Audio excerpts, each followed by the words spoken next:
Welcome back, Nerd Squad. My name is Roya Destroya, and this is Top 10 Nerd. Wolverine fans everywhere are rejoicing at the upcoming release of Logan, which is set to hit theaters in the US on March 3rd. This is also going to be Hugh Jackman's final portrayal of Wolverine, having played the role for a staggering 17 years. So it's bound to be the perfect send-off, and Weapon X fans past and present have a few facts to brush up on before we hit the theaters. So today, let's take a look into the top 10 Wolverine surprising facts.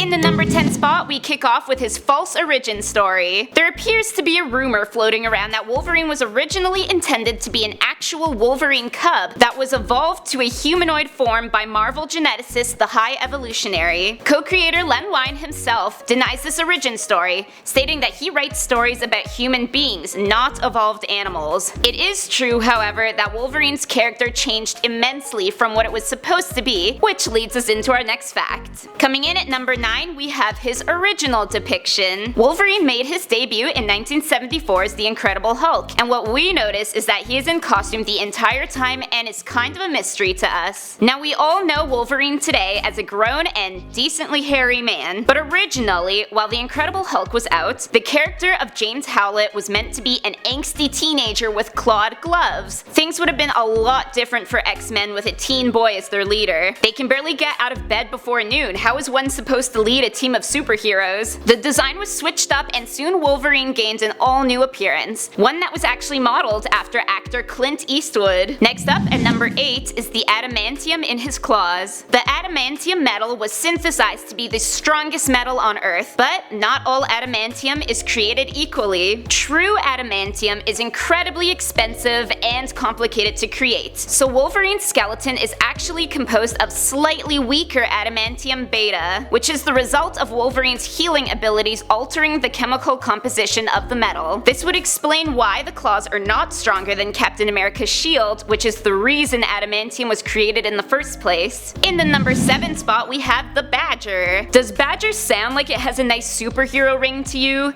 It definitely doesn't to me, but this is one of the names that Wolverine creators were deciding between: Badger or Wolverine. Wolverines are vicious, smaller mammals with razor-sharp claws and terrible tempers, while badgers are, well, basically the same thing, but chubbier. Funnily enough, Marvel did have a superhero named Badger back in 1983, but he did not gain very much traction and was terminated come the early 90s. Coming in at number 6, Hugh Jackman was never supposed to be Wolverine. Although we all picture Jackman when we think of Wolverine now, originally Wolverine director Bryan Singer wanted Russell Crowe for the role. When Crowe expressed no interest in being in the film, Dougray Scott was hired instead. Scheduling conflicts caused Scott to drop out just weeks before filming, so the role fell to the backup of the backup, Hugh Jackman. The comic Wolverine stands 5'3", while Jackman is over 6 feet tall, and this pissed off superfans, so different camera angles had to be used to make Jackman look shorter than he actually was so that he could fit the role and make everyone happy. Next up at number 5, he is Canadian. Shout out to my Tim Hortons drinking squad, this one's for you. Comic books were really just taking off in Canada at the time of Wolverine's creation. An editor-in-chief at Marvel, Roy Thompson, wanted to milk this as much as possible by creating a superhero of Canadian background. He approached Len Wein with this idea and got the A-OK. And so James Howlett was born in Cold Lake, Alberta. I can only imagine how hard it would be to roll up the rim with those claws.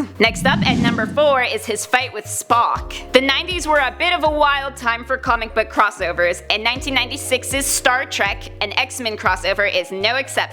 Not only did Wolverine get into a fight with Spock, but he lost too. Wolverine throws himself at Spock after being discovered on an alien spaceship, but one Vulcan neck pinch later and the X-Men member was rendered pretty useless. Of course, Wolverine just recovered from the ordeal as usual, but I think he learned his lesson. In the number 3 spot, he is multilingual. Wolverine has been around for a real long time thanks to the fact that it's super hard for him to die. He's also been around the world quite a bit, including fighting in both both world wars, so naturally, the man has had the time to pick up a few languages. Alongside English, he is also fluent in Chinese, Russian, Lakota, Spanish, Japanese, and he even knows a bit of Vietnamese and Thai. And here I am, dropping French the first chance I got. Coming in at number 2 is his hidden weakness. Thanks to his regenerative abilities, Wolverine seems basically immortal, no matter how many times the Hulk rips him in half. He does lose his healing ability in a recent storyline of the Wolverine series, leading to his apparent death, but other than that, it appears the X-Men member is pretty much good to go. However, there exists implied evidence that he does have one weakness, and this is drowning. Evidence for this is in the comic Uncanny X-Force number 34, where Wolverine drowns his own son, who also shares his healing powers with him. Could this be the one way to kill Wolverine while he has his powers intact? And finally, in the number 1 spot, we have his hookup with MJ. Wolverine has had a long string of girlfriends and wives and baby mamas across the years. I'm still grieving that relationship that never was with Rose, but one particular hookup that strikes me as shocking and hilarious at the same time is his little rendezvous with Mary Jane, who we all know as Spider-Man's girl. In a Freaky Friday-esque Marvel's Ultimate Universe, Spidey and Wolverine's minds are switched, and Wolverine wakes up in Peter Parker's body. So naturally, what does he try to do? Bang a 15-year-old Mary Jane, of course. To make things even more awkward, when their minds are put back in the right bodies, MJ says to an unknowing Peter, "That thing you tried to do earlier, can we wait until we're older?" Way to slide into the DMs, Wolvie. So those are the top 10 Wolverine surprising facts. Let me know in the comment section down below which one was the most shocking to you. My name is Roya Destroya, thanks for watching, and don't forget to subscribe so you never miss another nerdy list.